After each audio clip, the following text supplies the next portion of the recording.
नमस्कार दोस्तों, उत्कर्ष क्लासेस की इस ऑनलाइन क्लास में आपका स्वागत है। बिल्कुल, बिल्कुल, नमस्कार, नमस्कार, गुड इवनिंग, नमस्कार, सभी को नमस्कार और आपका स्वागत है, बहुत-बहुत स्वागत है आप सभी का। आज हम एक नया सेशन शुरू करने वाले हैं हिंदी भाषा और व्याकरण का और इस हिंदी भाषा और व्याकरण के इस सेशन को मैं साहित्य तक, काव्य शास्त्र तक और शिक्षण विधियों तक लेके जाऊँगा। बिल्कुल, आपका साथ बनाए रखें और लाइक और शेयर करते रहें, कमेंट करते रहें नियमित रूप से। बिल्कुल, बिल्कुल मैना जी, आपकी बात से मैं सहमत हूँ, आपको शिक्षण विधियों की कक्षा भी मिलेगी। एक बार पहले इसका परफॉर्मेंस समझे कि हम हमारे इस सिलेबस को कम समय में ज़्यादा चीज़ें प्राप्त करते हुए उस छोर तक किस तरीके से पहुँचाएँगे। देखिए, आज हम सबसे पहले जो आरंभ करने वाले हैं, वो है हमारा भाग हिंदी भाषा व व्याकरण का सामान्य परिचय। केवल इसी संदर्भ से मैं आपसे जुड़ने का प्रयास करूंगा। बिल्कुल, राम राम, नमस्ते, गुड इवनिंग, सभी का स्वागत है एक बार फिर से। बिल्कुल, बिल्कुल, काव्य शास्त्र भी लेंगे, पटवार, रीट सभी की परीक्षाओं के लिए। मैं बताऊं अब आपको, एक बार जरा ध्यान दे कक्षा की तरफ। बिल्कुल, हाँ जी, आपके विचार से मैं सहमत हूँ और आपके कमेंट्स मेरे को लगातार मिल रहे हैं और इतनी शीघ्रता से चल रहे हैं कि मैं सभी के नाम भी नहीं पढ़ पा रहा हूँ, लेकिन आप कमेंट निरंतर करते रहिए। मैं समय के अकॉर्डिंग आपके सभी के कमेंट्स के वांछित जवाब दूंगा। पहले आप ध्यान दीजिएगा कि इस व्याकरणिक बिंदु को हम शुरू करने से पहले आपको 2-3 बातें मैं आपको बता दूं। जैसे स्कूल व्याख्याता, चाहे वो संस्कृत शिक्षा विभाग की हो या सामान्य शिक्षा की हो, चाहे रीट परीक्षा हो, पुलिस एसआई हो, कल ही घोषित हुई पटवार की परीक्षा हो, इन सभी, बिल्कुल बिल्कुल, इन सभी परीक्षाओं की दृष्टि से हम बात करें तो हिंदी व्याकरण का लगभग 50 से 70% पाठ्यक्रम सभी परीक्षाओं में शामिल किया गया है। लेकिन पुलिस एसआई की बात करी जाए तो संपूर्ण हिंदी व्याकरण को उसमें शामिल किया गया है। इसके अलावा स्कूल व्याख्याता के मेरे विद्वान साथियों, आप सभी का स्वागत है। तो स्कूल व्याख्याता भर्ती परीक्षा के सब्जेक्ट के पेपर में बहुत अच्छे से इस व्याकरण का भाग को शामिल किया। हम एक एक चीज़ को बहुत माइनर पढ़ेंगे, बारीकी से पढ़ेंगे, गहराई तक पढ़ेंगे। हाँ, बिल्कुल, आपके विचार से मैं सहमत हूँ और आपके कमेंट्स को मैं लगातार देख पा रहा हूँ, तो मैं इस बिंदु के द्वारा आपसे जुड़ने का प्रयास करता हूँ। बिल्कुल, देखिए, सबसे पहले बात की जाए कि भाषा क्या होती है, किसे कहा जाता है, कैसे कैसे भाषा का विकास होता है, इन सभी पहलुओं पर चर्चा करने के लिए हमारा सबसे पहला बिंदु यह रहेगा, कौन सा? भाषा।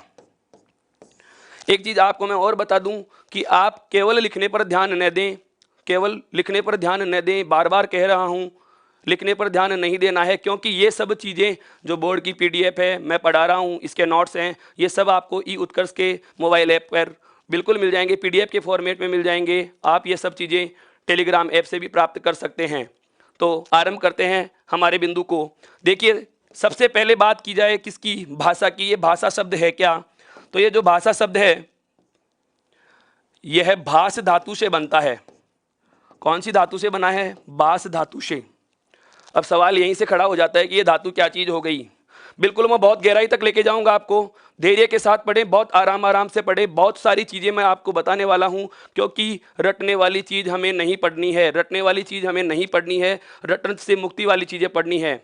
नई शिक्षा नीति में सबसे पहला, हाँ बिल्कुल, सबसे पहला यही प्रावधान है, सबसे पहला उनका यही उद्देश्य है कि शिक्षा, जैसे यशपाल समिति की सिफारिशों में बस्ते के बोझ से मुक्त हुई थी, इसी प्रकार से अब रटन से भी मुक्त हो जाए।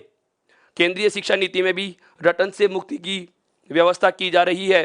तो हमें हर चीज़ को समझना है और मैं आपको बता दूं कि यह है जो व्याकरण का सेशन हम शुरू कर रहे हैं, बहुत आगे तक चलेगा और आराम आराम से नियमित चलेगा। हर दिन शाम को 5 बजे आप मेरे साथ जुड़ जाएंगे और जुड़े रहेंगे लगातार। जो भी आपके करीबी हैं, हर दिल अजीज हैं, आप उन्हें इस चीज़ के बारे में शेयर करके बता सकते हैं। अभी तक आपने चैनल को सब्सक्राइब नहीं किया तो वो भी कर सकते हैं।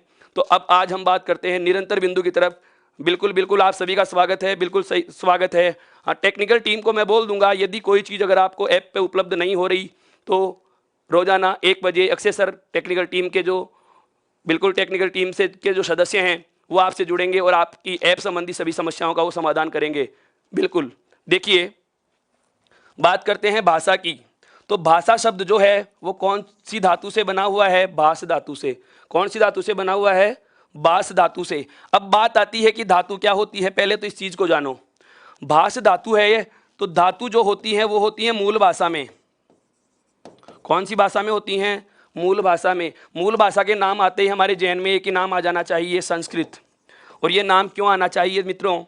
मैं बहुत बार इस चीज़ का जिक्र करूंगा, क्योंकि हिंदी व्याकरण का अप्रत्यक्ष रूप से हम बात करें तो विकास हिंदी भाषा से हुआ है, संस्कृत भाषा से हुआ है, या अपभ्रंश भाषा से हुआ है, प्राकृत भाषा से हुआ है, पाली भाषा से हुआ है। तो इन सब चीज़ों को मद्देनजर रखते हुए हिंदी भाषा का जो विकास क्रम है उसको भी हम साहित्य के संदर्भ से भी पढ़ेंगे और एक व्याकरण के संदर्भ से भी पढ़ेंगे। फिलहाल अभी इतना ध्यान रखना जरूरी है हमें क्या, कि मूल भाषा का जहाँ भी नाम लिया जाए तो आपके जहन में एक नाम आ जाना चाहिए कि बात किसकी की जा रही है, संस्कृत की।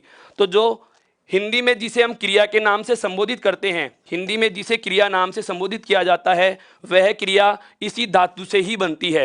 अर्थात मैं कहूँ कि संस्कृत में जो क्रियाएं होती हैं उनको किस नाम से जाना जाता है? धातु के नाम से। और जो ये भाषा शब्द है यह भास धातु से बनता है, जिसका शाब्दिक अर्थ आपसे पूछा जाए, बिल्कुल जिसका शाब्दिक अर्थ आपसे पूछा जाए तो शाब्दिक अर्थ होता है क्या? विचार प्रकट करना। जिसका शाब्दिक अर्थ क्या होता है भाई? विचार प्रकट करना। यहाँ तक की बात सुने एक बार वापस से। हम आज केवल भाषा के परिचय और व्याकरण के सामान्य परिचय के संदर्भ में बात करेंगे और इसी के द्वारा मैं आपसे जुड़ने का भी प्रयास करूंगा। बिल्कुल आप सभी की मैं भावनाओं की कद्र भी करूंगा, ऐसी कोई बात नहीं है। आप जो मुझसे उम्मीद और अपेक्षाएं रखते हैं, कोशिश करूंगा कि मैं उन्हें हर समय पूरा कर सकूं और हर संभव प्रयास यही रहेगा कि आपके ये सारी चीज़ें समझ में आ सकें। ध्यान दें, भाषा जो शब्द है वो किससे बना है? भास धातु से, जिसका शाब्दिक अर्थ क्या होता है? विचार प्रकट करना। अब इस विचार प्रकट करने से भाषा की परिभाषा कैसे बनाई जा सके, तो देखिए एक बार। अभी मैंने आपको बताया कि जो भाषा शब्द है ये किससे बना है? भास धातु से। किससे बना है? भास धातु से। अब इस भास धातु के बाद में जो दूसरी महत्वपूर्ण बात आती है वो आती है इस भाषा की परिभाषा के संदर्भ में। किसके संदर्भ में आती है मित्रों? परिभाषा के संदर्भ में। और परिभाषा के संदर्भ में आप बिल्कुल आराम से हाँ समझिए इस चीज़ को। मैं बहुत बार दोहराऊंगा, एक एक बात को मैं कम से कम 5-6 बार दोहराऊंगा। सारी चीज़ें इतनी बार बोल दूंगा कि आपको बिना लिखे सब कुछ याद हो जाएगा। बिल्कुल मेरा दावा है आपके ये क्लास बहुत पसंद आएगी। एक बार ध्यान दीजिए कि भाषा की परिभाषा क्या होती है वह समझना। भास धातु का अर्थ क्या था? विचार प्रकट करना। अब रटने वाली बातें नहीं, मैं आपसे सवाल पूछना चाह रहा हूं, जरा बताएं कि विचार क्या चीज होती है? बिल्कुल, विचार किसे कहते हैं? भाषा का जो विकास होता है, भाषा जो शब्द बना है वह भास धातु से बना है और भास धातु के अर्थ में लिया जाता है कि विचार प्रकट करना अर्थ होता है इसका, भास धातु का। तो आप मुझे बताएं जरा कि विचार किसे कहते हैं? विचार क्या होता है? विचार किसे कहा जाता है? ध्यान दें, विचार होती है मनुष्य के मन की अध्वन्यात्मक इकाई। मित्रों, मनुष्य के मन की अध्वन्यात्मक इकाई। अध्वन्यात्मक इकाई से संदर्भ क्या है मेरा? देखो इस शब्द में ए, ध्वनि और आत्मक 3 पदों का योग है। ऐसी इकाई जिसमें ए उपसर्ग का संदर्भ जहां भी होगा सदैव हम इसका अर्थ कौन सा ले रहे हैं? नहीं, ध्वनि का मतलब लिया जा रहा है आवाज से। ध्वनि का संदर्भ किससे लिया जाता है? आवाज से। और आत्मक का रूप होता है स्वरूप लिए हुए। सोचने पर जो आता है, मन की बात जो होती है, मन की भावनाएं होती हैं। बिल्कुल आपके विचार से मैं सहमत हूं और यह आपका बिल्कुल सही जवाब है। लेकिन विचार के संदर्भ में एक नकारात्मक चीज जोड़नी है। वो कौन सी जोड़नी है? कि इसमें आवाज नहीं होती। मनुष्य के मन का ऐसा भाव, मनुष्य के मन की वह इकाई जिसमें आवाज नहीं होती। बहुत आराम से समझो इसको। मनुष्य के मन का वह भाव जिसमें आवाज नहीं होती। जैसे इस समय आप मुझे देख पा रहे हैं और सुन पा रहे हैं और आपके मन में बहुत सारे सवाल उठ रहे हैं, बहुत सारी बातें आपके मन में आ रही हैं और मेरे मन में इस समय क्या क्या विचार हैं। जब तक आपको मैं संपूर्ण बातें नहीं बताऊंगा आप नहीं जान पाएंगे कि मेरे मन में कौन से भाव थे, या मैं भी आपको नहीं पहचान पाऊंगा कि आपके मन में क्या भाव हैं। तो मन के भाव, मन के जो भाव हैं, जिस माध्यम से मन के जो भाव होते हैं, जिस माध्यम से, समझना एक एक चीज को मैं जोड़ते हुए लेके चल रहा हूं, जिस माध्यम से प्रकट करते हैं। अर्थात मनुष्य के मन की अध्वन्यात्मक इकाई जो होती है वो होती है विचार, और हम विचारों को जिस माध्यम से प्रकट करते हैं, जिस साधन से प्रकट करते हैं, साधन का संदर्भ यहाँ पर ले सकते हैं। जैसे कोई भी एक वस्तु है, यहाँ से दूसरे स्थान पर पहुँचानी हो, तो एक वस्तु को दूसरे स्थान पर ले जाने के लिए हमें किसी न किसी सहारे की, किसी न किसी साधन की आवश्यकता होती है। और इसी प्रकार से जैसे मैं कहूँ कि ये क है और ये ख है, ध्यान देना मित्रों, यहाँ से बहुत अच्छी चीज निकल के आने वाली है परिभाषा के संदर्भ में, कि ए के मन में क्या बात है बे को नहीं पता, बे के मन में क्या बात है ए को नहीं पता। क्यों? जब तक नहीं पता होगा जब तक यह विचार है। जैसे ही ए अपने विचारों को ध्वनि का जामा पहना देगा, अर्थात आवाज का रूप धारण करा देगा, तो वह विचार या वह भाव जो आवाज का रूप लिए हुए है, बे तक जिस माध्यम से पहुंचता है, जिस साधन से पहुंचेगा, इस माध्यम या इस साधन का नाम ही क्या होता है? भाषा होता है। अब यह जरूरी नहीं है कि कहने वाला और सुनने वाला केवल एक ही हो। जरूरी नहीं है कि विचारों का आदान प्रदान केवल दो के मध्य ही होता है। जब हम बात करेंगे पत्रकारिता के विविध माध्यमों में, तो उस समय आएगी संचार के प्रकार, जहाँ पर हम बात करते हैं कि संचार अंतर्वैयक्तिक भी होता है, अंतःवैयक्तिक भी होता है, बिल्कुल समूह भी होता है और जनसंचार भी होता है। तो जनसंचार के माध्यमों में देखते हैं उसी संदर्भ से। अब जैसे मैं अपना ही उदाहरण ले लेते हैं कि आप बहुत सारी संख्या में हैं, मैं कहने वाला एक हूं, सुनने वाले एक से अधिक हैं। अर्थात कहने वाला भी एक हो सकता है और सुनने वाला भी एक हो सकता है, कहने वाला भी एक हो सकता है और सुनने वाला भी एक हो सकता है। कहने वाले एक से ज़्यादा भी हो सकते हैं और सुनने वाले एक से ज़्यादा भी हो सकते हैं। तो अब इस परिभाषा को हम इस तरीके से समझेंगे क्या, कि एक या एक से अधिक, एक या एक से अधिक, और इधर भी क्या है, एक या एक से अधिक।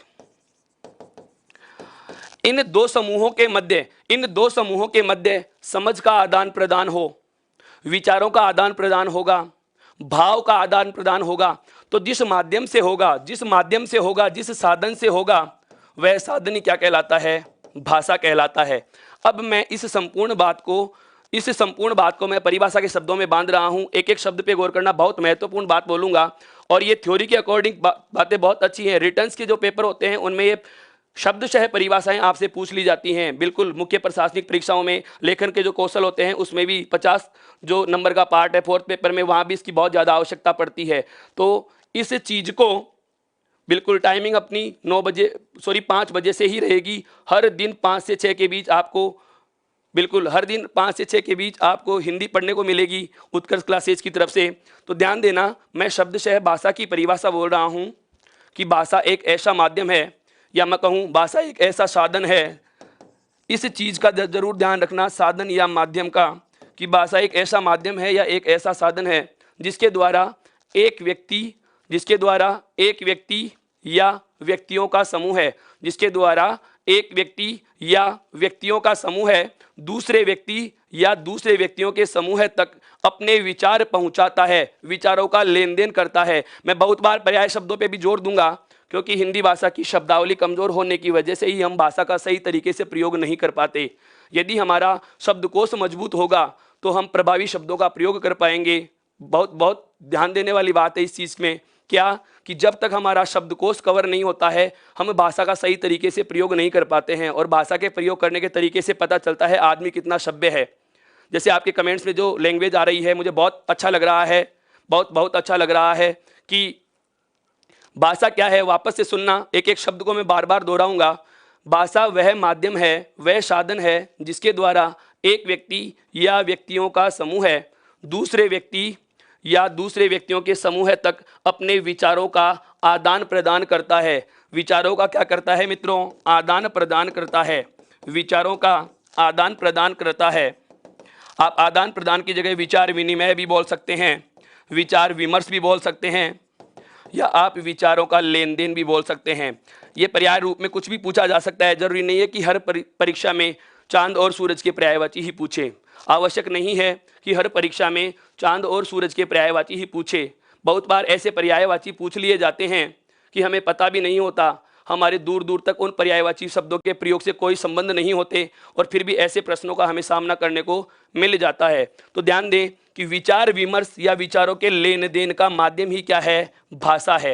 यह परिभाषा आपके बहुत अच्छे से समझ में आ चुकी होगी। अब तक जो मैंने आपसे बताया और जुड़ने की जो आरंभिक कोशिश की है उसका एक बार मैं वापस से दोहरान कर रहा हूं, ध्यान से सुनना।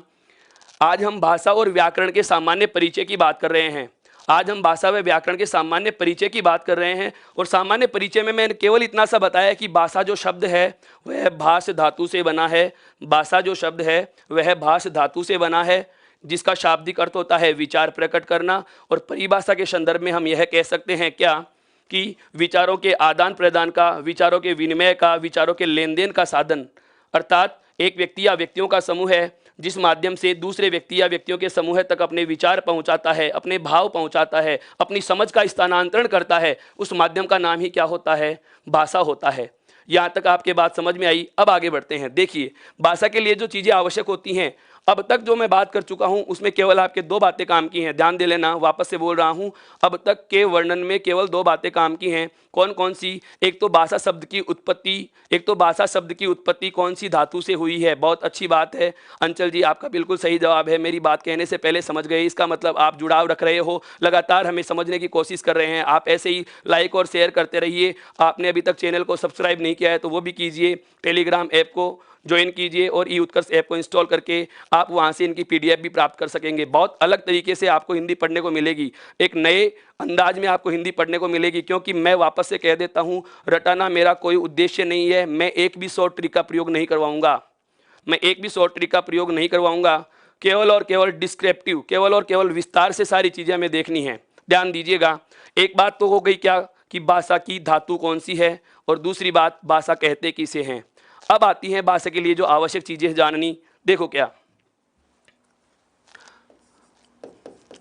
भाषा की विशेषताएं। बिल्कुल मित्रों, मैं अभी आपको हिंदी से नहीं जोड़ रहा हूं। अभी तक तो मैं हिंदी पे आया ही नहीं। अभी तक तो केवल मैं भाषा शब्द पे बात कर रहा हूं कि भाषा चीज है क्या। फिर हम समझेंगे कि बोली क्या होती है, राजभाषाएं क्या होती हैं, राष्ट्रभाषा क्या होती है। बहुत बार हमारे सामने ऐसी समस्या आ जाती है कि हम अंतर ही नहीं कर पाते कि राजभाषा किसे कहें, राष्ट्रभाषा किसे कहें, बोली क्या होती है, भाषा क्या होती है। तो इन सभी चीज़ों को जानने से पहले हमें आवश्यक है कि भाषा की विशेषताओं से हम परिचित हों। तो भाषा की विशेषताओं में सबसे पहली जो विशेषता आती है, देखो क्या, भाषा अर्जित संपत्ति है भाई। भाषा क्या है? अर्जित संपत्ति है। रटना नहीं, इन चीजों को समझना है क्या कहना चाह रहा हूं मैं। भाषा क्या है? अर्जित संपत्ति है। अर्जित संपत्ति क्यों है? बिल्कुल, व्यक्ति का जन्म होता है, समाज में वह रहकर पढ़ाना सीखता है। व्यक्ति का जन्म होता है, वह समाज में रहकर बोलना सीखता है। तो इन सब बातों को देखते हुए मैं कहूं कि बोलने की योग्यता, बिल्कुल बोलने की योग्यता जन्मजात होती है। बहुत अच्छे से समझना इस बात को। व्यक्ति में बोलने की योग्यता तो कैसे है? जन्मजात है। बोलने की योग्यता कैसे है? जन्मजात है। लेकिन क्या बोलना है, कैसे बोलना है, किस माहौल में क्या चीज कहनी है। कई बार हम देखते हैं कि व्यक्तियों के समूह में हम बैठे हैं और हमसे जो अनुभव में ज़्यादा उच्च स्थान रखते हैं, ज्ञान में जो ज़्यादा उच्च स्थान रखते हैं, तो उनके सामने हम बोलते समय बहुत सोच समझ के शब्दों का चयन करके बोलते हैं। बहुत बार हम जैसे मित्र मंडली में होते हैं तो हमारी भाषा का लहजा या जिसको स्लैंग कहते हैं वो अलग होता है। समाज में, घर में, परिवार में रहते हैं तो बहुत सोच समझ के बोलते हैं। पिताजी के सामने बात करते समय हमारी बातें या हमारे जो शब्द होते हैं वो आदर्शवादी से बन जाते हैं कि हम बिल्कुल सुधरे हुए हैं इस प्रकार का, या हम कहें कि समाज के जो नकारात्मक दौर का रवैया है उसे तो हम बहुत दूर दूर तक कोई संबंध नहीं रखते। मेरा संदर्भ समझने की कोशिश करना। अगर भाषा जन्मजात होती तो वह वैसी ही रहती जो मूल रूप में थी, वह वैसी ही रहती जैसे मूल रूप में थी। मेरा कहने का मतलब यह है कि भाषा अर्जित संपत्ति है। व्यक्ति समाज में रहकर इसको सीखता है, समाज में रहकर सुन करके अनुकरण द्वारा इसको प्राप्त करता है। अब ये अनुकरण चीज क्या है? अनुकरण का मतलब हम कर सकते हैं के जैसा, के अनुसार, अनुकरण मुख्यतः हम दो प्रकार से कर सकते हैं। शिक्षण विधियों के संदर्भ में बोल रहा हूं। बिल्कुल मेरे विद्वान साथियों, बहुत अलग अलग चीजें बताऊंगा मैं आपको, रटने वाली चीजें नहीं पढ़नी है। मैं एक दूसरे से कोरिलेटेड करके पूरी हिंदी व्याकरण को जोड़ के पढ़ाऊंगा आपको। मैं कह रहा हूं पहला टॉपिक जो हिंदी व्याकरण में आमतौर पर वर्ण विचार से शुरू होता है और अंतिम जो वाक्य शुद्धि पर जाकर के खत्म होता है, मैं पहले से अंतिम तक लगातार जोड़ के बताऊंगा। और आज फिर से कह रहा हूं, ध्यान दे लेना इस चीज पे, हिंदी व्याकरण में कोई भी टॉपिक अपने आप में कोई स्वतंत्र अस्तित्व नहीं रखता। पूरी हिंदी व्याकरण एक दूसरे से उलझी हुई है और उसी को हम जोड़ते हुए पढ़ेंगे। बात की है मैंने किसकी, कि व्यक्ति अनुकरण द्वारा भाषा सीखता है। अनुकरण हम दो प्रकार से कर सकते हैं मोटे तौर पर। एक तो होता है उच्चारण का, एक तो होता है उच्चारण का अनुकरण, यानी कि जैसा सामने बोला जा रहा है, जैसा हम किसी के मुख से बोला हुआ वर्ण या कोई ध्वनि चिन्ह सुन रहे हैं, उसका हूबहू वैसा का वैसा उच्चारण करते हैं, उसका वैसा का वैसा उच्चारण करते हैं। जैसे घर पे कोई छोटा बहन है, छोटा भाई है, छोटा शिशु होता है, तो माँ उसको गोद में लेकर खिलाते समय बोलती है कि बेटे से बोलिए दादा। बहुत दिनों तक लगातार प्रयत्न करने के बाद एक बार बच्चे के मुंह से दादा शब्द निकलता है। इसका मतलब उसने क्या किया है, उच्चारण का अनुकरण किया है। चंद दिनों बाद जब उसमें पढ़ने लिखने की योग्यता का जो कौशल है वो विकसित होता है, तो उसके बाद में उसमें जो दूसरा अनुकरण का गुण आता है, पहला अनुकरण होता है उच्चारण का और दूसरा जो अनुकरण होता है वो किसका होता है भाई, लेखन का। दूसरा अनुकरण किसका होता है, लेखन का। बिल्कुल सभी चीजें मैं सिलेबस के आसपास की ही बताऊंगा। पटवार वाले विद्यार्थी ये न सोचें कि ये कौन सी चीज़ आप पढ़ाने लग गए, आप शिक्षण विधियों में चले गए। शिक्षण विधियों में नहीं मित्रों, एक बार 2015 में जो विज्ञप्ति घोषित हुई थी पटवार में, वहाँ पर एक प्रश्न आया था, यदि आपके याद हो। हमारे हिंदी के पाठ्यक्रम में पहला बिंदु पटवार में संधि से शुरू होता है, लेकिन प्रश्न वर्ण में से भी पूछ लिया गया था। डिलीट करवाने के लिए मैंने खुद ने भी रिट डाली थी, तो विभाग का जवाब यही था कि जुड़ती हुई बातें, वर्ण के बिना संधि नहीं पढ़ा जा सकता, अर्थात जुड़ती हुई बातें पूछी जा सकती हैं, आप उसे नकार नहीं सकते। इसलिए बता रहा हूँ, सारी चीज़ें जुड़ती हुई रहनी है और जोड़ते हुए ही अपने को पढ़नी है। तो सबसे पहली बात क्या ली हमने कि भाषा क्या है, अर्जित संपत्ति है। भाषा क्या है, अर्जित संपत्ति है। दूसरी महत्वपूर्ण बात, अर्जित संपत्ति हमने अर्जित कहां से की थी, समाज से, अर्थात यह सामाजिक प्रक्रिया है। भाषा क्या है, एक सामाजिक प्रक्रिया है। एक ही दिन में इसका विकास नहीं होता, धीरे धीरे इसका विकास होता है। एक ही दिन में हम सब कुछ सही तरीके से बोलना, सब कुछ सही तरीके से समझना नहीं सीख सकते। धीरे धीरे ही भाषा का विकास होता है और ये समाज में रहकर संभव है, सामाजिक प्रक्रिया होती है। तीसरी जो भाषा की महत्वपूर्ण विशेषता आती है वो है क्या है, ध्यान दीजिएगा। अब तीसरी और चौथी दो विशेषताएं मैं एक दूसरे से जोड़ के बताऊंगा, फिर वापस से सुनना। भाषा जो होती है उसका कोई अंतिम स्वरूप नहीं होता। भाषा का अंतिम स्वरूप नहीं होता। अब अंतिम स्वरूप का मतलब समझिए, क्या अंतिम स्वरूप का मतलब क्या होता है। अंतिम स्वरूप का मतलब क्या होता है, अगर अंतिम स्वरूप होता तो इसका मतलब भाषा में कोई और सुधार नहीं हो सकता। जैसे मान लें, हिंदी भाषा का विकास माना जाता है लगभग 1050 विक्रम संवत से। हिंदी भाषा से उदाहरण जोड़ रहा हूं मैं, ध्यान से समझना इसको, थोड़ा सा साहित्य का है पाग पर समझ में आएगा। इस उदाहरण को या इस विशेषता को क्लियर कर रहा हूं, समझिए। जैसे हिंदी भाषा का विकास 1050 विक्रम संवत के आसपास हुआ माना जाता है। यदि किसी भाषा का कोई भी अंतिम स्वरूप होता, यदि किसी भी भाषा का कोई अंतिम स्वरूप होता है, यदि किसी भी भाषा का कोई अंतिम स्वरूप होता है, तो वह परिवर्तित होती ही नहीं, वह बदलती ही नहीं। यदि भाषा का कोई अंतिम स्वरूप होता तो जैसी 1050 में हिंदी बन चुकी थी, जिसमें अपभ्रंश का प्रभाव ज़्यादा था, प्राकृत भाषा के शब्द थे, अवट भाषा के शब्द थे, तो जैसे थे वो वैसे के वैसे ही होते। हिंदी का रूप या स्वरूप मुखरित नहीं होता, परिवर्तनशील होती है, यह अंतिम स्वरूप नहीं होती। अर्थात भाषा परिवर्तनशील होती है। हम एक लाइन पढ़ते हैं मुहावरे और लोकोक्तियों में, हम सुना करते हैं क्या, कोस कोस पर बदले पानी, चार कोस पर बदले वानी। अर्थात स्थान और वातावरण के अनुसार भाषा परिवर्तनशील होती है, भाषा में बदलाव आ जाता है। क्षेत्रीयता के आधार पर भी भाषा में बदलाव आ जाता है। जैसे मैं बात करना चाहूँ, ये हमारा जो राजस्थान है विषम कोणीय चतुर्भुज के आकार में है। एक बार इस चीज़ को देखने का प्रयास करें। जैसे ये जयपुर का क्षेत्र है, ये ढूंढाड़ भाषा है। उसके बाद में जो कोटा, बूंदी, बारा और झालावाड़ का क्षेत्र है, ये कौन सी भाषा का है भाई, हाड़ौती का। इधर हम बात करें डूंगरपुर और बांसवाड़ा, यहाँ पर बागड़ी भाषा बोली जाती है, जो गुजराती और राजस्थानी के मेल की भाषा है।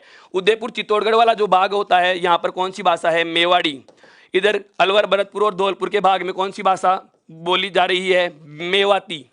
कौन सी भाषा बोली जा रही है, मेवाती। अगर भाषा परिवर्तनशील नहीं होती तो हर जगह एक ही भाषा बोली जाती, ये विभिन्न प्रकार की भाषाएं बनती ही नहीं। जब वैदिक काल में जो संस्कृत भाषा थी, अगर इसका अंतिम स्वरूप और परिवर्तनशील नहीं होती तो ये आज तक संस्कृत ही चली आती। लेकिन हम देखते हैं कि संस्कृत बनी, संस्कृत के बाद में पाली भाषा आई है, पाली भाषा के बाद में प्राकृत भाषा भी आई है, प्राकृत भाषा के बाद में अपभ्रंश भी आई है, अपभ्रंश के बाद में जैसे हिंदी भाषा भी आई है। मेरा कहने का मतलब यह है कि भाषा का कोई अंतिम स्वरूप नहीं होता, वह सदैव परिवर्तनशील होती है। लेकिन इस गुण के साथ साथ एक महत्वपूर्ण बात आपको ध्यान रखने की है, वो क्या है?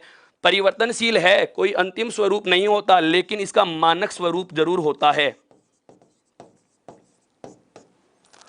भाषा परिवर्तनशील है, कोई अंतिम स्वरूप नहीं होता, लेकिन इसका मानक रूप होता है। मानक रूप कैसे? देखो, आमतौर पर कहा जाता है कि कोई भी भाषा हो, चाहे हिंदी लें, संस्कृत लें, अंग्रेजी लें, सभी भाषाओं के लिए दो चीज़ें या दो आवश्यक शर्तें होती हैं। एक तो प्रत्येक भाषा का अपना निश्चित व्याकरण होता है, निश्चित व्याकरण होता है। और एक भाषा की निश्चित क्या होती है?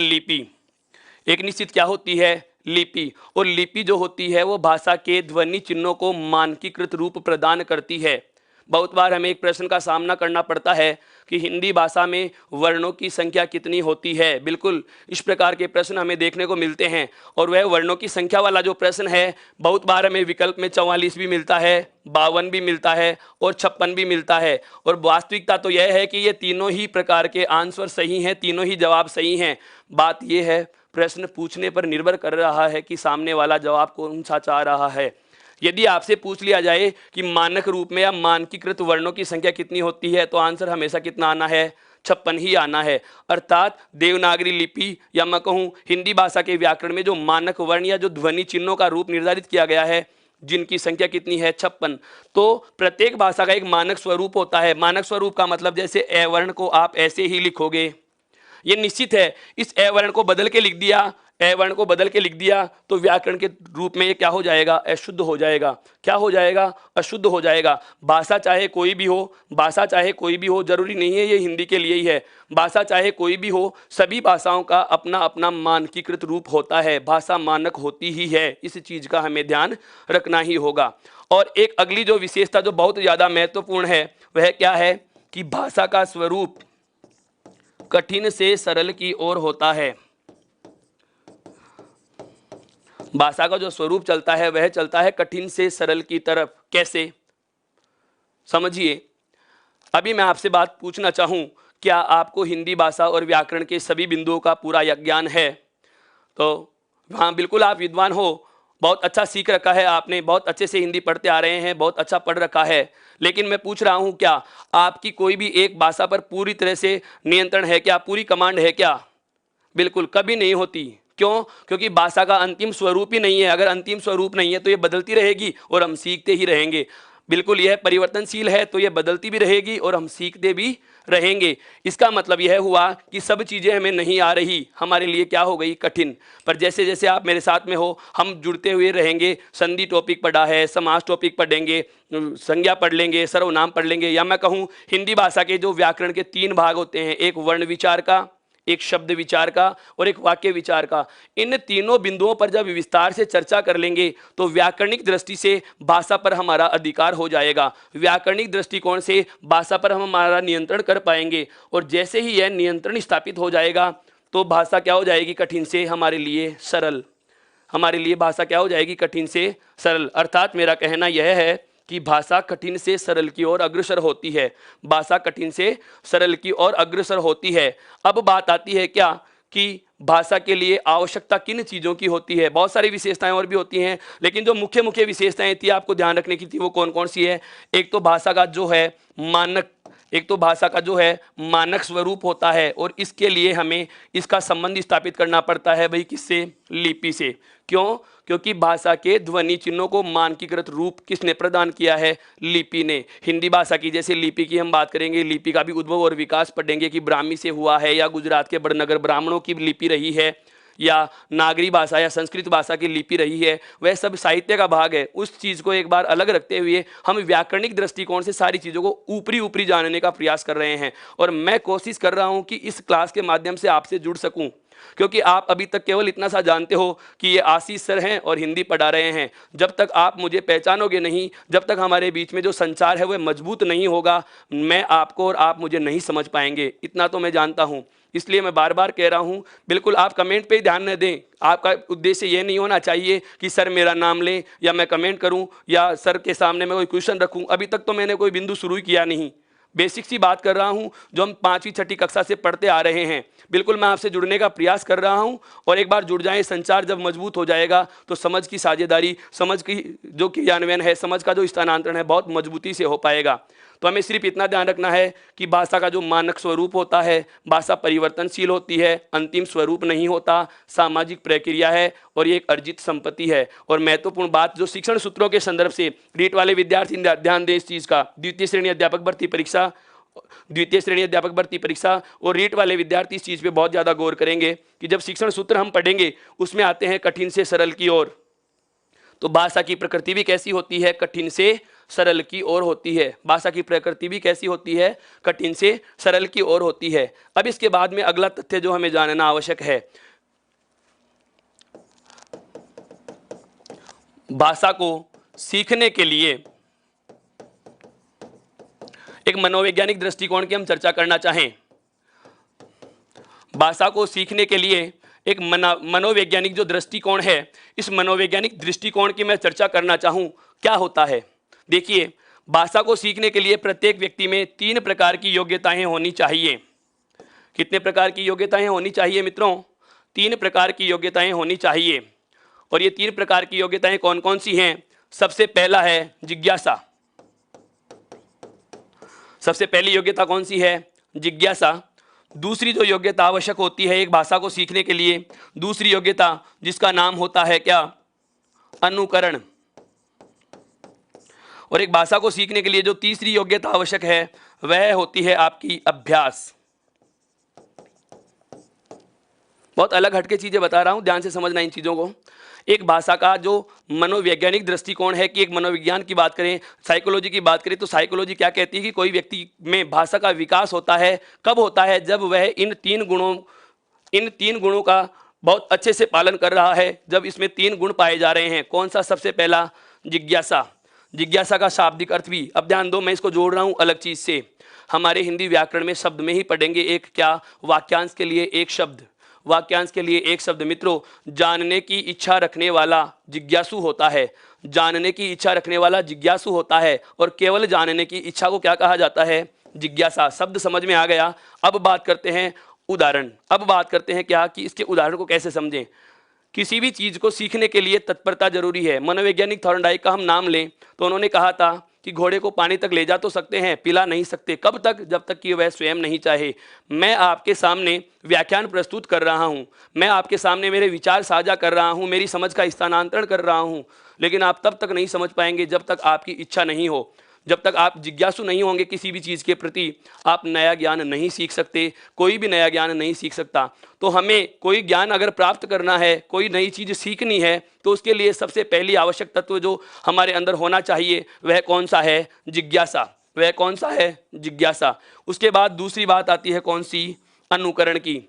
अब जिज्ञासु हैं, हम जानना चाहते हैं, तो जाहिर सी बात है सामने वाला जो हमें बताएगा, चाहे वह मौखिक रूप में बताए चाहे लिखित रूप में बताए, उसे हम क्या करेंगे? दोहराने का प्रयास करने से पहले उसका अनुकरण करेंगे कि इसने यह बात किस तरीके से कही है, किस भाव से कही है, किस संदर्भ से कही है। जैसे मैं आप सभी को बोलूं कि आप मेरे साथ साथ मेरे द्वारा कहे गए वाक्यों का दोहरान करेंगे। आप मेरे साथ साथ मेरे द्वारा कहे गए वाक्यों का दोहरान करेंगे। शिक्षण विधियों के अंतर्गत भी हम इस चीज़ बात का बहुत अच्छे से पढ़ेंगे कि जब अध्यापक द्वारा आदर्श वाचन किया जाता है, जब अध्यापक द्वारा कक्षा में आदर्श वाचन किया जाता है तो विद्यार्थी उसका अनुकरण करते हैं। और एक सामान्य सा उदाहरण ले लें, जैसे हम प्रार्थना बोला करते हैं विद्यालय प्रांगण में जाने से ठीक बाद, तो प्रार्थना में सामने जो 3 लड़के या लड़कियों का समूह है, एक प्रार्थना की पंक्ति बोल रहा है और उन्हीं के अनुसार, उन्हीं के जैसे लहजे में हम उस पंक्ति का दोहरान करते हैं। साधारण भाषा में वही क्या है? अनुकरण है। अब शब्द को समझने के बाद भाषा के संदर्भ में क्या कि कौन व्यक्ति किस प्रकार के शब्दों पे, जैसे स्वर ध्वनियों में हम देखते हैं कि कई स्वर ध्वनियाँ ऐसी हैं जो दीर्घ हैं, कई स्वर ध्वनियां ऐसी हैं जो ह्रस्व हैं। लघु या छोटी स्वर ध्वनियों को उच्चारित करने के लिए समय कम लगता है, कम समय लगता है, जिसको अल्पकाल में बोला जाता है। जबकि दीर्घ जो स्वर ध्वनियां होती है उनके उच्चारण में लघु स्वर ध्वनियों की तुलना में समय ज्यादा लगता है। इसका मतलब कौन सी चीज को समय कितना देना है, कौन सी चीज को समय ज्यादा देना है। दोस्तों आपने एक नाम सुना होगा स्वराघात और बलाघात। आपने एक नाम सुना होगा भाषा का आरोह और अवरोह क्रम। ये सब चीजें हम कब सीख पाते हैं, जब हम में कौन सा गुण प्राप्त हो, अनुकरण का गुण हो। यदि हम अनुकरण करेंगे, चाहे उच्चारण का अनुकरण हो, चाहे लेखन का अनुकरण हो, के जैसा के अनुसार, वही क्या कहलाता है, अनुकरण कहलाता है। तो दूसरी महत्वपूर्ण बात क्या आ गई मनोवैज्ञानिक क्रम में, कि जिज्ञासा और अनुकरण होना चाहिए। अब बात आती है क्या, अभ्यास। अभ्यास का संदर्भ यहाँ है। बिल्कुल कवि वृंद की एक पंक्ति याद आती है, करत करत अभ्यास के जड़मति होत सुजान, रसरी आवत जाते सिल पर परत निशान। जितना किसी चीज को दोहराओगे वह उतना ही स्थायित्व प्राप्त कर लेती है। जितना जिस चीज का हम बार बार दोहरान करेंगे वह स्थायी होती चली जाती है। बहुत सारी बातें ऐसी होती हैं कि हम एक ही बात में एक ही बार में सीख जाते हैं। क्यों? क्योंकि हमारी रुचि, हमारी जिज्ञासा, हमारी अनुकरण की प्रवृत्ति उसके प्रति बहुत ज़्यादा होती है, बहुत ज़्यादा होती है। हम जब स्कूल व्याख्याता भर्ती परीक्षा के पाठ्यक्रम की चर्चा करेंगे तो एक आचार्य रामचंद्र शुक्ल का निबंध पढ़ेंगे, मित्रता। बिल्कुल आचार्य रामचंद्र शुक्ल का निबंध पढ़ेंगे, मित्रता। उसमें एक लाइन आती है, अगर आपने कहीं पढ़ी हो तो बिल्कुल उसमें एक लाइन आती है क्या, कि व्यक्ति बुरे गुणों को और बुरी प्रवृत्तियों को बहुत जल्दी सीख पाता है। क्यों? क्योंकि उसके प्रति हमारा मस्तिष्क संवेदनशील ज़्यादा होता है, हमारी चित्तवृत्तियाँ उसके प्रति संवेदनशील ज़्यादा होती हैं। तो हमें क्या करना चाहिए कि अभ्यास करना चाहिए जिस चीज़ को हम सीखना चाह रहे हैं। मैं बोल रहा हूँ, बार बार सुनना ध्यान से। कवि वृंद की पंक्ति है, करत करत अभ्यास के जड़मति होत सुजान, रसरी आवत जाते सिल पर परत निशान। कहने का आशय यह हुआ कि किसी भी चीज़ को स्थायित्व प्राप्त करवाना हो तो बार बार अभ्यास में लाना ही होगा। और यह चीज़ हम थार्नडाइक के नियमों में पढ़ते हैं, अभ्यास का नियम। बिल्कुल बहुत अच्छे से इन चीज़ों को समझ लेना मित्रों। ये सारी बातें आपको ऐसी हैं, व्याकरण की किताबों में नहीं मिलेंगी, एनसीईआरटी में आप पन्ने पलटते रह जाओगे, ये नहीं मिलेगा। ये तथ्य अलग चीज़ें बता रहा हूँ, थोड़ा सा हटके बता रहा हूँ, ताकि आपको रटने वाला जो रवैया है उसको हम थोड़ा सा नकार सकें। बिल्कुल बहुत अच्छे से समझना है इस चीज़ को। भाषा को सीखने के लिए मनोवैज्ञानिक दृष्टिकोण से किन चीज़ों की आवश्यकता होती है। अब बात आती है क्या, कि एक व्यक्ति में भाषा का जो विकास होता है, एक व्यक्ति में भाषा का जो विकास होता है वह किस क्रम में होता है। देखो, भाषा का विकास क्रम, एक व्यक्ति में जो भाषा का विकास होता है वह किस क्रम में होता है। मित्रों आपने एक बात सुनी होगी कि सीखने के सूत्र होते हैं, या सीखने के कौशलों के कुछ सूत्र होते हैं, सीखने का मनोवैज्ञानिक क्रम होता है। एक व्यक्ति में जो गुण होते हैं, जो कौशल होते हैं, एक निश्चित क्रम में विकसित होते हैं। देखो मैं नाम लिख रहा हूं, भाषा का विकास क्रम में सबसे पहला गुण व्यक्ति में जो विकसित होता है वो कौन सा होता है, सुनना। बिल्कुल बिल्कुल, अब आप समझ गए कि कौन सी बात करने वाला हूं। बिल्कुल भाषाई कौशलों की मैं बात कर रहा हूं मित्रों, भाषाई कौशलों की बात कर रहा हूं कि एक व्यक्ति को भाषा सीखने के लिए कौन कौन से कौशलों से होकर गुजरना पड़ रहा है। एक व्यक्ति में भाषा का विकास जो होता है वो किन कौशलों के द्वारा हो रहा है। तो एक व्यक्ति में सबसे पहले कौन सी योग्यता विकसित होती है, सुनना। कौन सी योग्यता विकसित होती है, सुनना। उसके बाद में दूसरी योग्यता विकसित होती है कौन सी, बोलना। कौन सी योग्यता विकसित होती है, बोलना। अभी जो मैंने आपको एक बात बताई थी, अब मैं वापस से पुरानी बताई हुई बात से इसको कोरिलेटेड कर रहा हूं, जोड़ने का प्रयास कर रहा हूं, समझना। मैंने अभी कहा था कि भाषा अनुकरण की प्रक्रिया है या अनुकरण द्वारा सीखी जाती है। कैसे सीखी जाती है, अनुकरण द्वारा सीखी जाती है। अब भाषा अनुकरण द्वारा सीखेंगे तो सबसे पहले हम उसको सुनेंगे। हम जब शैशव अवस्था में थे, बिल्कुल हम जब शैशव अवस्था में थे तो माँ के मुंह से, पिताजी के मुंह से, दादी माँ के मुंह से, दादाजी के मुंह से, बड़े बहन भाइयों के मुंह से कुछ शब्द सुने। सबसे पहले सुनने की योग्यता जन्मजात होती है, सुनने की योग्यता जन्मजात होती है। आप किसी व्यक्ति में सुनने का गुण डेवलप नहीं कर सकते, विकसित नहीं कर सकते, वह सुनने की योग्यता जन्मजात रखता है। बात यह है कि वह उन्हें समझ नहीं पाता कि ये चीज़ मुझ में हो क्या रही है, बल्कि जो इंद्रियों में जो श्रवण इंद्रियां होती हैं इनमें यह जन्मजात गुण होता है। व्यक्ति का ये जन्मजात कौशल है, ध्यान रखना, व्यक्ति का ये जन्मजात कौशल है। बोलने की योग्यता भी जन्मजात होती है, लेकिन क्या बोलना है यह उसके समाज पर निर्भर करता है। अगर सभ्य समाज में रहेंगे तो सभ्य भाषा का विकास होगा, सही भाषा का विकास होगा, उचित शब्दकोश का विकास होगा। तो सबसे पहली योग्यता तो कौन सी थी, सुनना। सुनने के बाद सुनी हुई बात को हम दोबारा दोहराएंगे तो दूसरा कौशल विकसित होता है कौन सा? बोलना। कौन सा होता है? बोलना। इसके बाद जो तीसरा कौशल विकसित होता है वह होता है कौन सा? पढ़ना। तीसरा कौशल जो विकसित होता है वह कौन सा होता है मित्रों? पढ़ना। और चौथा कौशल जो विकसित होता है वह होता है कौन सा? लिखना। वह कौन सा होता है? लिखना। कई बार इसको एक शॉर्ट सूत्र में भी बांध देते हैं, क्या? सुबोपल्ली।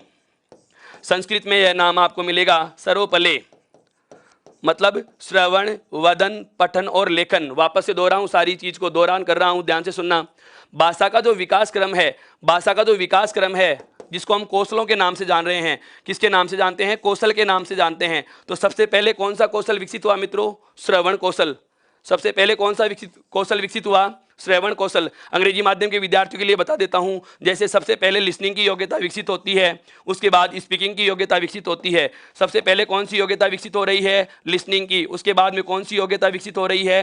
स्पीकिंग की। और उसके बाद में कौन सी योग्यता विकसित हो रही है? रीडिंग। और अंत में कौन सी योग्यता विकसित होती है? राइटिंग की। अब एक थोड़ी सी डीप बात बताना और चाहूंगा मैं, ध्यान से सुनना, कि व्यक्ति में सबसे पहले कौन सा कौशल विकसित हुआ? श्रवण का। उसके बाद में कौन सा हुआ? वदन, यानी कि बोलना, स्पीक। तीसरा कौशल जो विकसित होता है वह होता है रीडिंग, यानी कि पढ़ना, पठन जिसे हम कह सकते हैं। और अंतिम जो कौशल आता है वह कौन सा आता है? लेखन। शिक्षण विधियों में हम बिल्कुल भाषा वैज्ञानिकों की बात करेंगे, उसमें मैं एक नाम लेना चाहूंगा, मारिया मांटेश्री। बिल्कुल, मारिया मांटेश्री ने क्या कहा कि व्यक्ति में जो कौशलों का विकास क्रम होता है वह सुबोलिपय होता है। अर्थात उन्होंने इस अंतिम दो कौशलों के क्रम को आगे पीछे किया है। उस मैडम मारिया मांटेश्री के अलावा सभी भाषा मनोवैज्ञानिक, सभी मनोवैज्ञानिक भाषाई कौशलों का यही क्रम मानते हैं। लेकिन मारिया मांटेश्री के अनुसार यदि आपसे पूछा जाए, रीट वाले विद्यार्थी बहुत अच्छे से ध्यान दे लेना इस बात पे, क्योंकि शिक्षण विधियां उनके चलती हैं और भाषाई कौशलों का विकास हमारे एक टॉपिक पाठ्यक्रम में जुड़ा हुआ है।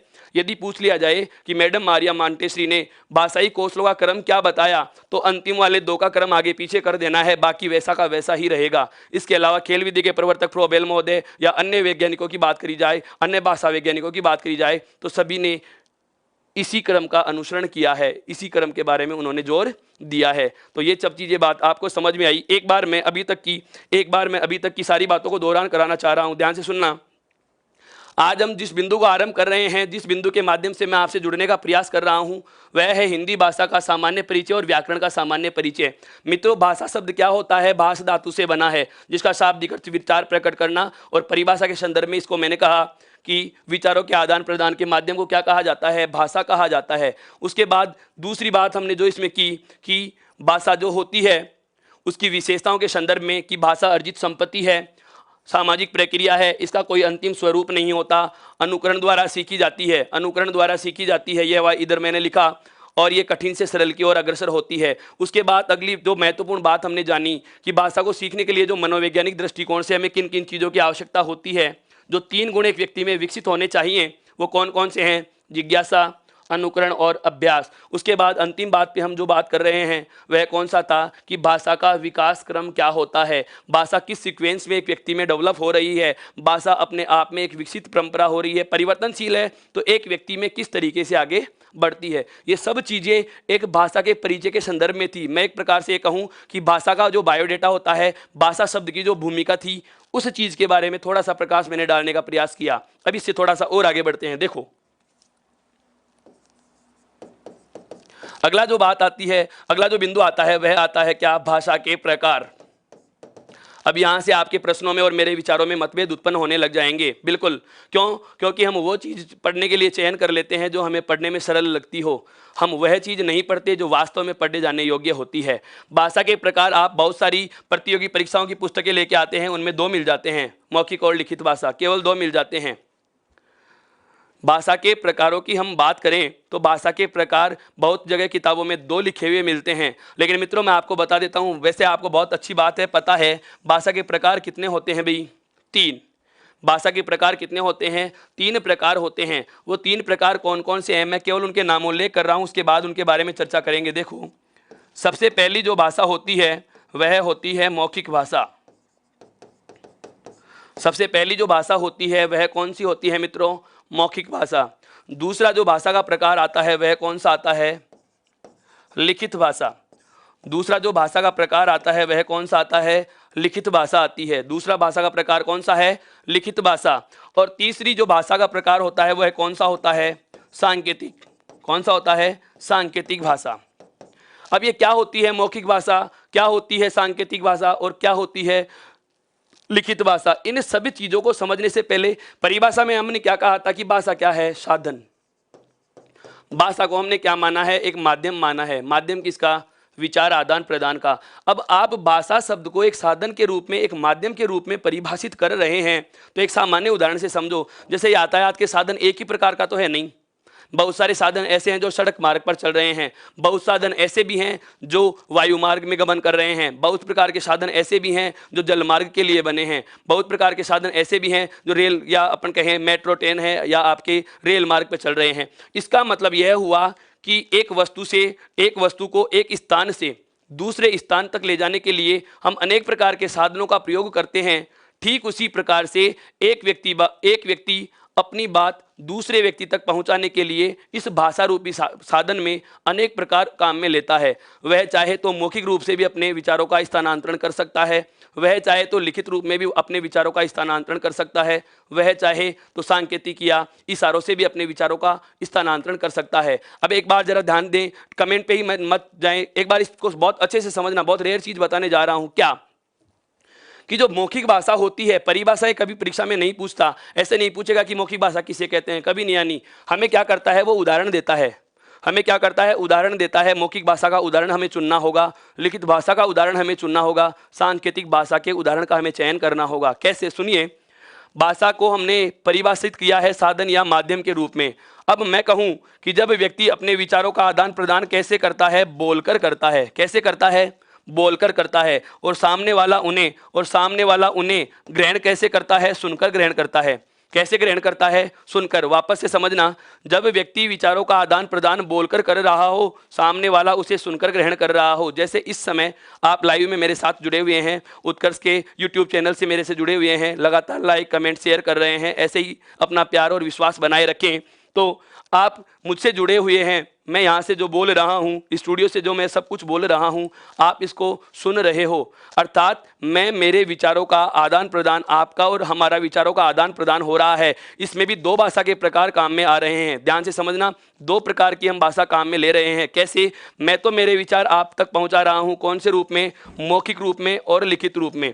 कैसे पहुँचा रहा हूँ? मौखिक रूप में और लिखित रूप में। जैसे मैंने कहा भाषा के प्रकार होते हैं 3, बोल दिया, यह है मौखिक भाषा। मैंने उनके नाम लिख दिए बोर्ड पर, यह कौन सी भाषा हो गई? लिखित भाषा। लेकिन आपकी बातें मुझ तक केवल और केवल कौन सी भाषा में आ रही हैं? लिखित भाषा में। कि जब व्यक्ति विचारों का आदान प्रदान केवल लिखकर करता हो और सामने वाला उन्हें पढ़कर ग्रहण करता हो, तो वहां कौन सी भाषा होती है? लिखित भाषा। अब आपकी बात जहन में जो चल रही है, मैं क्या कह रहा हूं, सुनना। सवाल कैसे आएगा, प्रश्न क्या पूछा जा सकता है, इस चीज में से प्रश्न कैसे बनेगा, सुनना। मौखिक भाषा के उदाहरण बता रहा हूं।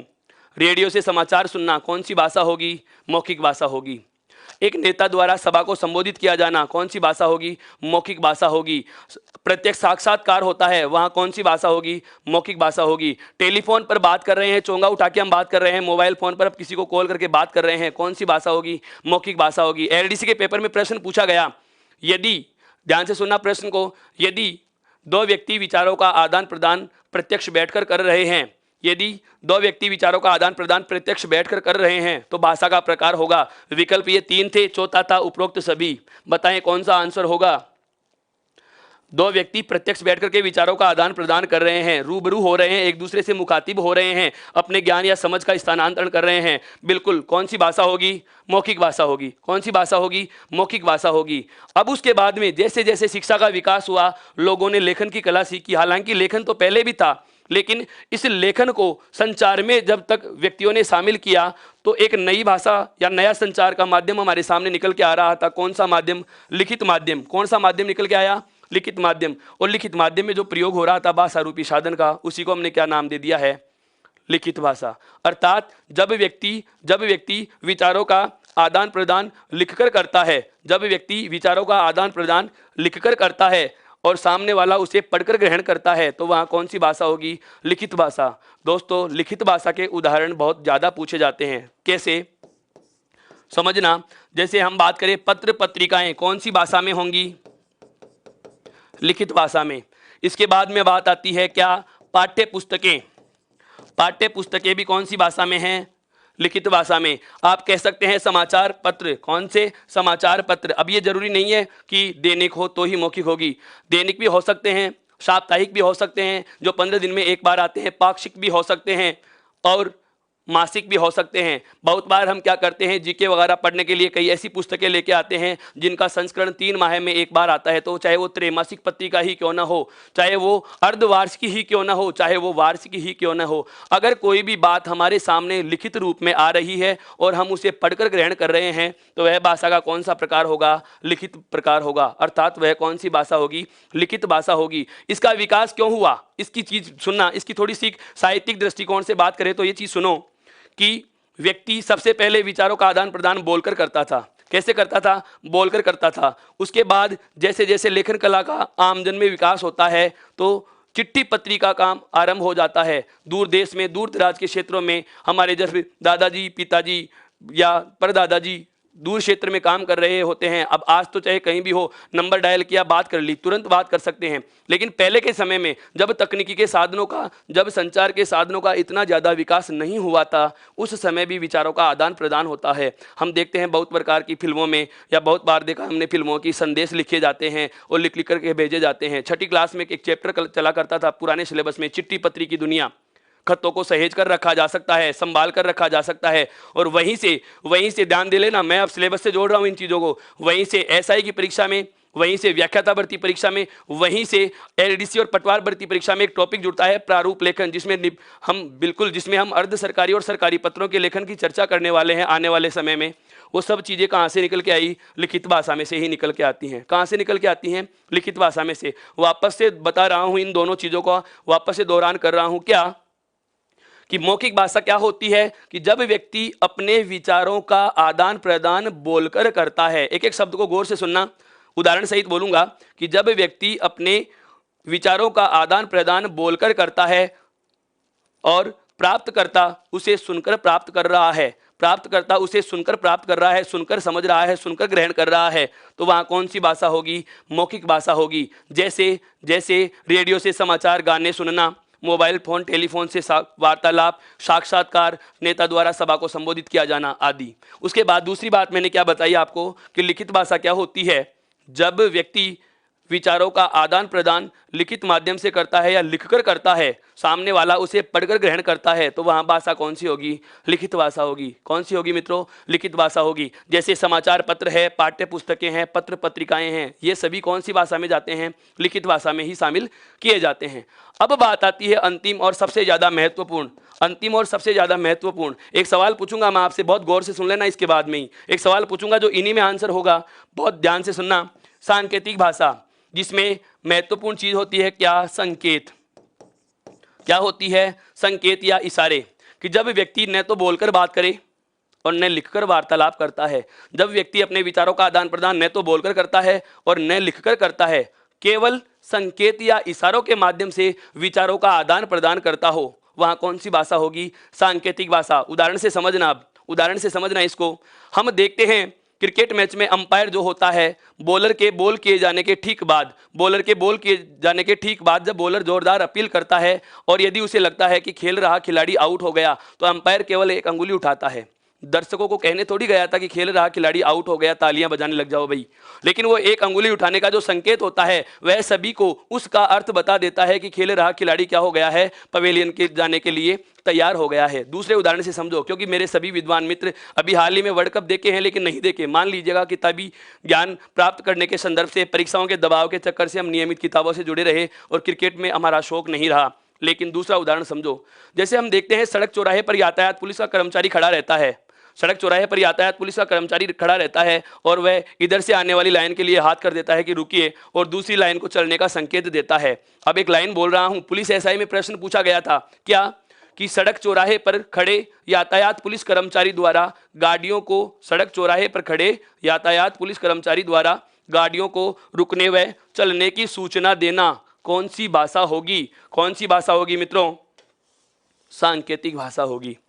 सड़क चौराहे पर खड़े यातायात पुलिस कर्मचारी द्वारा गाड़ियों को रुकने व चलने की सूचना देना कौन सी भाषा में होगा? सांकेतिक भाषा में होगा। अब इसको हम काव्य या साहित्य से भी जोड़ना चाहें, वर्तमान पाठ्यक्रम में कक्षा 12 व्याख्याता भर्ती परीक्षा हो, चाहे संस्कृत डिपार्टमेंट की हो, चाहे सामान्य एजुकेशन की हो, दोनों के लिए बता देता हूं। 12वीं कक्षा का एक पाठ है बिहारी के दोहे, और उसमें एक पद आता है, दोहा आता है, जिसको हमने पढ़ा है क्या? कहत नटत रिजत खिजत मिलत खिलत लजियात, बड़े भवन में करत है नैनन ही सुबात। दूसरी वाली पंक्ति से समझ जाओगे आप, बड़े भवन में करत है नैनन ही सुबात। जब नायक नायिका के माता पिता एक जगह बैठे हुए हैं और नायक नायिका वहां मौजूद हैं लेकिन बोलकर बात नहीं कर सकते, उस समय में वो इशारों से सांकेतिक भाषा में सभी विचारों का आदान प्रदान करते हैं। बहुत बार हम कर लेते हैं, घर पर हम देखते हैं कि या दूर से जाते हुए व्यक्ति को ऐसे हाथ से हिलाकर पूछ लेते हैं कि कहाँ जा रहे हो, और वो मार्केट की तरफ या किसी अन्य प्रकार से कोई संकेत करके हमें जवाब दे देता है या नहीं देता। तो इस प्रकार की भाषा को कौन सी भाषा कहा गया? सांकेतिक भाषा कहा गया है। कौन सी भाषा कहा गया है? सांकेतिक भाषा कहा गया है। बिल्कुल मित्रों, आप अपने सवाल हैं वो लगातार भेजते रहिए। मैं अभी लाइव से फ्री हो जाने के बाद आपके सभी के सवालों का वैध और वांछित जवाब जरूर दूंगा। बिल्कुल आप ऐसे अपना प्यार बनाए रखें, विश्वास बनाए रखें। और मैं फिर से बता देता हूं, मैं ये व्याकरण वाला जो सेशन शुरू किया है हमने, जो बिल्कुल ई उत्कर्ष के 2 मिलियन सब्सक्राइबर हो जाने की खुशी में सर ने जो घोषणाएं की हैं, उनमें सबसे पहली घोषणा यही थी। सबसे जो खुशियों का पिटारा और बहुत बड़ी बड़ी जो हमने योजना शुरू कर दी है, जिसमें क्विज वाली योजना भी है और टेक्निकल टीम की लाइव क्लास है वो भी है, जिसमें हिंदी व्याकरण की, अंग्रेजी व्याकरण की, वोकेब की, करंट की, ये नियमित कक्षाएं हैं, इनका समय बदलने वाला नहीं है। मेरी कक्षा का समय रोजाना यही रहेगा 5 से 6 बजे तक, और इसमें कोई एक स्पेशली पाठ्यक्रम नहीं ले रहा हूं, ध्यान दे लेना। यह पाठ्यक्रम हिंदी व्याकरण से शुरू हो रहा है, हिंदी व्याकरण से शुरू हो रहा है, जो पटवार, पुलिस एसआई, रिट, स्कूल व्याख्याता भर्ती परीक्षा के दृष्टिकोण से बहुत ज़्यादा महत्वपूर्ण है। जैसे जैसे जिस विभाग की परीक्षा होती चली जाएगी, जैसे पटवार हो जाता है, स्कूल व्याख्याता नहीं होता, या पहले जो भी परीक्षा नज़दीक आएगी, हम इस सेशन को उसी तरफ मोड़ लेंगे, और ये साहित्य, काव्य शास्त्र और शिक्षण विधियाँ तक भी मैं करवाऊंगा। आप नियमित बनाए रखें। इसका जो आज मैं आपके लिए सवाल छोड़ के जा रहा हूँ, जो कल की क्लास में आते ही आपसे चर्चा करूंगा, वह सवाल क्या है? ध्यान से सुनना, एक एक गौर पर, एक एक शब्द पे गौर करिए, ध्यान दें। अभी मैंने बताया मौखिक भाषा में बोलकर विचारों का आदान प्रदान होगा, लिखित भाषा में लिखकर विचारों का आदान प्रदान होगा, और सांकेतिक भाषा में संकेत या इशारों से विचारों का आदान प्रदान होगा। आप मुझे बताएं कि इनमें सबसे सरल भाषा का प्रकार कौन सा है और सबसे कठिन भाषा का प्रकार कौन सा है? आप लोगों के लिए यही सवाल है क्या कि सबसे सरल और सबसे कठिन क्यों है? सिर्फ जवाब ही मत देना, जवाब के साथ में मैं इसका कारण भी जानना चाहूँगा कि अगर आप सरल भाषा किसे चुन रहे हो तो क्यों, और कठिन भाषा किसी को चुन रहे हो तो क्यों। आज इतना ही। बिल्कुल आप मेरे साथ निरंतर बने रहें और इस चैनल को लगातार लाइक, कमेंट और सब्सक्राइब करते रहें। यदि आपने अभी तक ई उत्कर्ष ऐप को इंस्टॉल नहीं किया है, प्ले स्टोर से उसको इंस्टॉल कर सकते हैं, डिस्क्रिप्शन में उसका लिंक भी दिया हुआ है, और टेलीग्राम ऐप को भी इंस्टॉल कीजिएगा। हाँ बिल्कुल, आज जो क्लास हो चुकी है उसकी पीडीएफ आपको अगले 2 दिवस में ऐप पर मिल जाएगी, और बोर्ड की जो स्क्रीनशॉट की पीडीएफ है वह भी आपको टेलीग्राम के माध्यम से मिल जाएगी। तब तक के लिए नमस्कार दोस्तों, कल फिर मिलेंगे 5 बजे। धन्यवाद, Ram Ram. Click on the subscribe button to subscribe to our channel. Press the bell icon on the YouTube app and never miss another update. Download eUtkarsh app from Google Play Store. eUtkarsh app is one-stop solution for your competitive exam preparation with lots of unique and amazing features like create your own custom test, add YouTube videos in app library, add web reference link for quick revision, make your own custom flashcards. For each chapter, you can give online test and analyze your performance. So download eUtkarsh app now.